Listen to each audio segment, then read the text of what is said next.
apakah kanker usus? Kami tahu kanker ini dia berlaku di usus dari nama dia. Jadi kebanyakan usus yang ada kanker ialah di usus besar. Jarang-jarang berlaku di usus kecil. Kalau you nampak dekat gambar yang sebelah kanan ini, lepas kami makan, makanan masuk ke dalam itu esophagus ataupun kerongkong, dan lepas tu dia akan masuk ke dalam perut. Dan dalam perut makanan akan dihadam. Dan lepas itu makanan itu akan masuk ke dalam usus kecil ataupun usus halus di mana makanan-makanan akan diserap. Jadi apa yang sisa dia akan masuk ke dalam usus besar yang dekat sini.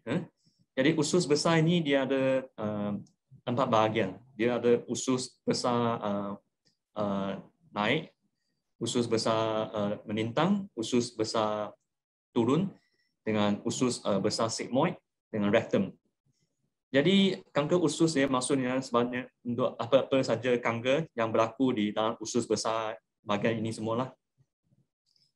Jadi kenapa akan ada seseorang itu ada kanker? Ya, biasanya sebab bila tiap hari sel-sel yang lama, yang tua dalam usus besar itu, dia akan diganti dengan sel-sel yang baru, yang muda. Jadi dalam proses ini, sometimes kadang-kadang dia ada macam perubahan.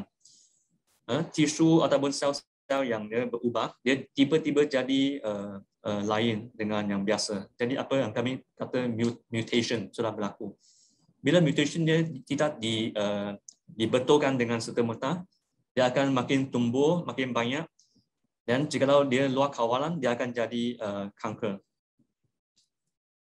Jadi dalam proses ini biasanya yang dari sel yang biasa, dia tukar menjadi sel yang kami panggil, biasanya bila dia kecil kami panggil polyps. Proses ini ambil masa lebih kurang 5 tahun sampai 10 tahun. Tapi bila saja jika polyp itu jadi kanker, dia ada tahap pertama, kedua, ketiga, keempat. Jadi bila saja dia jadi kanker tahap pertama, dia akan merebak dengan sangat cepat. Jadi dalam 1 tahun ataupun 2 tahun, dia boleh berubah daripada satu tahap yang pertama sampai ke tahap keempat.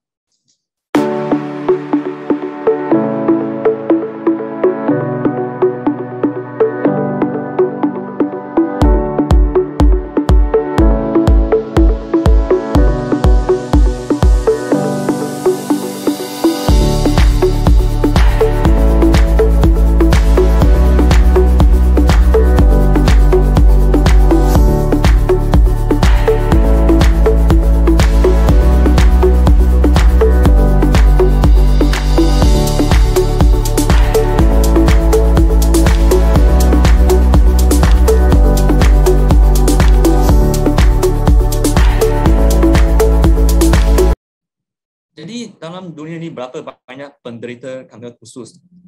Di seluruh dunia, kebanyakan kanker usus ini berlaku di negara-negara yang industri. Maksudnya macam negara Australia, Amerika Syarikat, Europe dengan UK. Tapi dalam baru-baru ini, tahun 20 tahun ini yang berdekatan, negara macam Malaysia, Indonesia, negara macam China, dia makin menaik. Mungkin sebab makanan yang kami makan dengan lifestyle yang kami praktis ini semakin dekat macam orang-orang rakyat-rakyat di negara yang maju macam Amerika Syarikat. Jadi dalam Indonesia ini data yang ambil dari Cancer Country Profile tahun 2020 mendapati tahu tak kanker usus ini ialah kanker yang ketiga dalam seluruh Indonesia. Yang paling banyak ialah itu kanker buah dada, breast cancer. Yang kedua ialah cervix dengan uterus. Tapi kedua-dua ini biasanya dekat perempuan. Jadi untuk perempuan kanker usus ialah yang ketiga. Tapi dalam kalangan lelaki pula, kanker usus ialah kedua selepas kanker paru. Jadi kami jika banding lelaki dengan perempuan, kami boleh nampak kanker usus sebenarnya dia agak penting dalam rakyat. Ini ialah statistik dari Malaysia.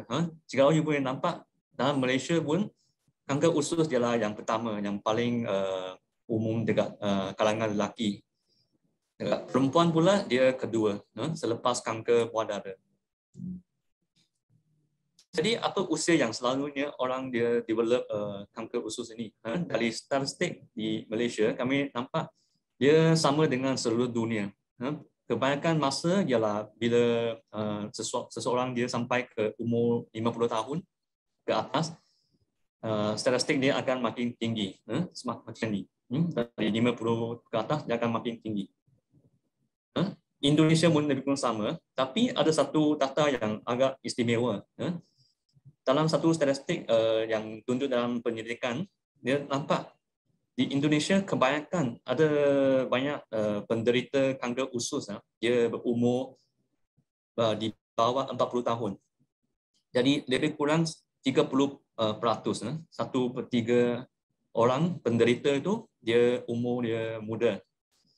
Ini banding dengan negara lain macam di Amerika Syarikat, dengan UK, dengan Malaysia. Peratus ini lebih kurang 10% saja yang berusia muda. Tapi di Indonesia, tak tahu apa sebab dia agak banyak, 30%. Jadi apa yang dimasukkan di sini ialah sebahagian agak besar penderita kanker usus di Indonesia dia umur muda. Jadi umur yang dia masih bekerja, keluarga masih muda lagi, masih ada anak yang muda dan masih bekerja lah. Jadi ini statistik dari penyelidikan yang buat di Amerika Syarikat di California. Tahun 2014 dia tunjuk ini benda yang sama. Kata colorectal cancer itu kanker usus makin melibatkan golongan yang umur muda.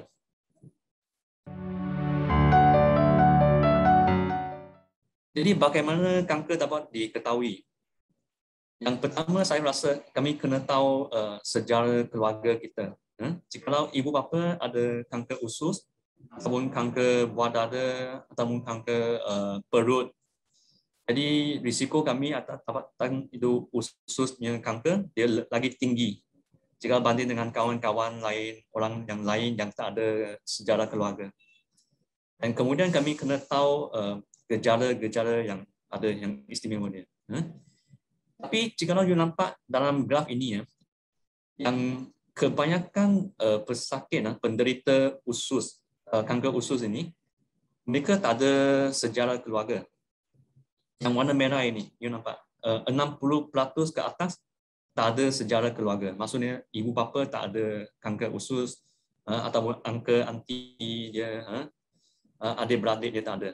Hanya lebih kurang 40% penderita dia ada sedikit sejarah keluarga.